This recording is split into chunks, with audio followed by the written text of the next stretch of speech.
In January 2019, one of the most important Spanish aluminum manufacturers contacted Regal Beloit Spain Jaure to resolve serious problems in critical components of the hot rolling mill. The Perceptiv team installed a torque monitoring system and a temporary system of data collection for torsional vibration analysis. The combination of these two studies enabled the design improvement of critical zones by using finite element analysis. El origen de este servicio fue una rotura de un componente crítico del tren de laminación. En aquellos días, Jaure nos dio soporte para poder seguir con la producción lo antes posible.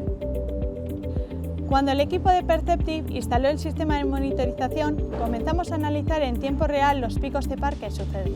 Esta herramienta, por un lado, nos ha ayudado a optimizar nuestro proceso de producción y, por otro lado, a aprender cómo tenemos que actuar ante las incidencias imprevistas para cuidar al máximo nuestra máquina.